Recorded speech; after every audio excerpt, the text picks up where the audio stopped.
Yesterday, I posted a video where I talked about a story that occurred in my family before I was even born. My grandfather had entrusted a neighbor who was a good friend of his to watch over his cattle since my grandfather lived over an hour away. And in the end, that friend ended up stealing from him. He broke his trust. And it was very difficult for my grandfather to call out that breakage in trust and to break bonds with the person that he had called his friend. Well, today I want to continue on in that vein, and I want to talk about something we don't usually talk about enough in politics, but that every one of us who grew up in rural America understands: character. Because out here, character isn't supposed to be a buzzword, it's not supposed to be a slogan, but in many instances, that's what it's become. It's supposed to be a way we live. It's what we teach our kids. It's the example our parents and grandparents set for us in rural America. And I'm going to say something plainly. Donald Trump's character is opposed to everything we believe makes a person good, decent, and trustworthy in rural America. Now, before somebody jumps in the comments accusing me of being too political, let me be clear. This isn't about left or right. This is about the difference between right and wrong. This is about the difference between a leader and a bully. And it's about the difference between a man who lives by our values that we claim to espouse and a man who tramples them, yet still gets our support. Let's start with the value every rural family teaches their kids. Take responsibility for your actions. Where I'm from, if you screw up, you own it, you fix it, you apologize. You don't point fingers at everybody around you like a child who broke a lamp and blames the dog.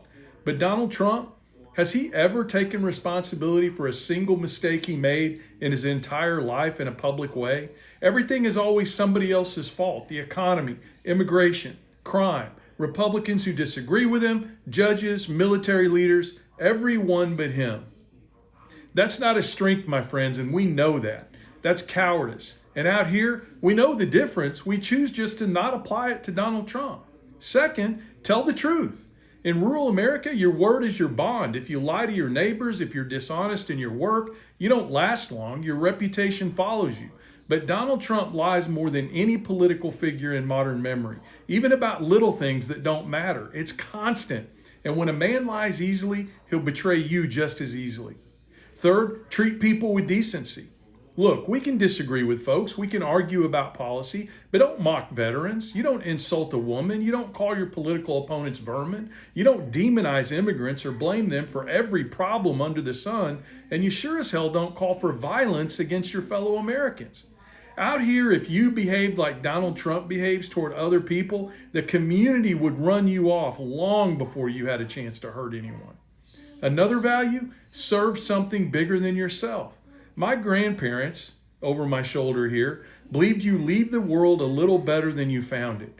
You serve your community, your church, your neighbors. Donald Trump believes in one thing, himself. Everything he touches becomes about his ego, his power, his revenge. That's not leadership, that's self-worship. We also believe in respecting our institutions, not because they're perfect, but because they're what stands between us and chaos. Rural America has sent generations of our sons and daughters to defend this country. We honor the flag, we honor the Constitution, we honor the peaceful transfer of power, but Donald Trump tried to overturn an election. He attacked our own democracy. He encouraged violence on our own soil. There's no version of rural American values where that's acceptable. And let's talk about humility. Real leaders listen more than they talk. They admit what they don't know. They ask questions. Donald Trump insists he knows everything. Military experts tell him otherwise, he ignores them. Doctors tell him otherwise, he insults them. Judges tell him otherwise, he attacks them. News he doesn't like, he calls it fake. Humility out here in rural America is supposed to be a sign of wisdom. Arrogance is a sign of insecurity. And Donald Trump is as insecure as they come. Now here's the big one. In rural America, we protect the vulnerable. We help neighbors in need. We bring food when somebody's hurting. We show up when somebody loses their livestock or their hay gets burned down. Their home, their job is under danger. But Donald Trump preys on the vulnerable. He scams people with fake universities. He takes advantage of working folks who trust him. He encourages fear so he can swoop in and promise only he can fix it.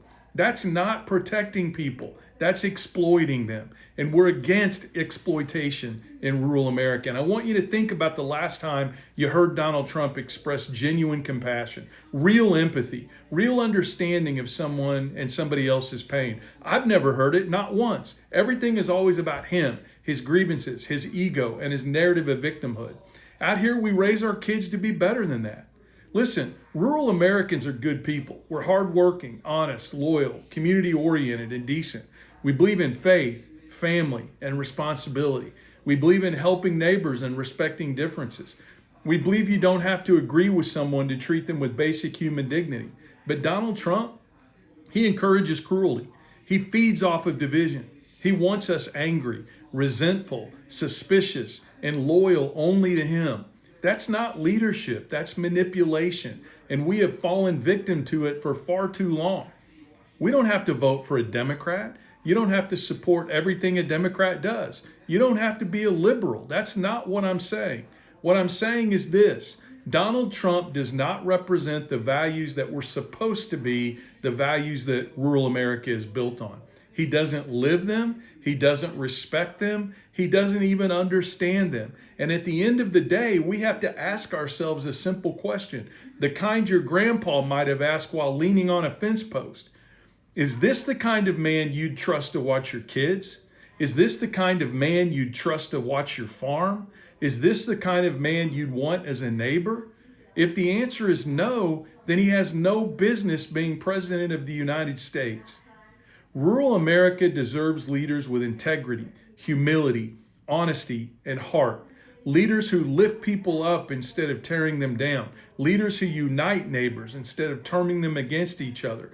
Leaders who understand that character matters, always. Because out here, it's not about politics, or at least it isn't supposed to be. It's about who we are. And Donald Trump's character, it just doesn't line up with who we are anymore. But you know what? We can't make excuses. If we continue to support a man that espouses none of the values that we believe in, then it is a fair criticism of our opponents to say that we're getting what we deserve. Because if we leave our morality in the background, then we have nobody but ourselves to blame when people accuse us of being moralists. Do you know what the proof in the pudding was for me? Just a few days ago, when the president was asked whether he was going to attend the funeral of the young woman in the National Guard that was killed in Washington, D.C. Do you know what he said? He said, "I haven't decided yet." And then he immediately pivoted to telling people what a great victory he had in the last presidential election in the state of West Virginia.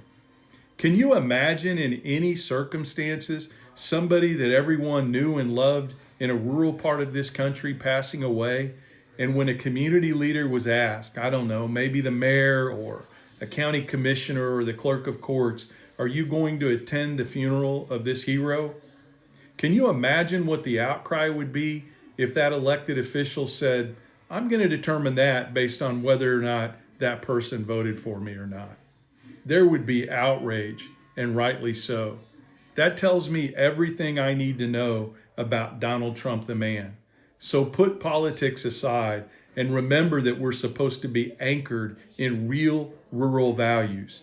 And if we continue to vote for this man, that's not a claim we can comfortably or safely or truthfully make anymore going forward.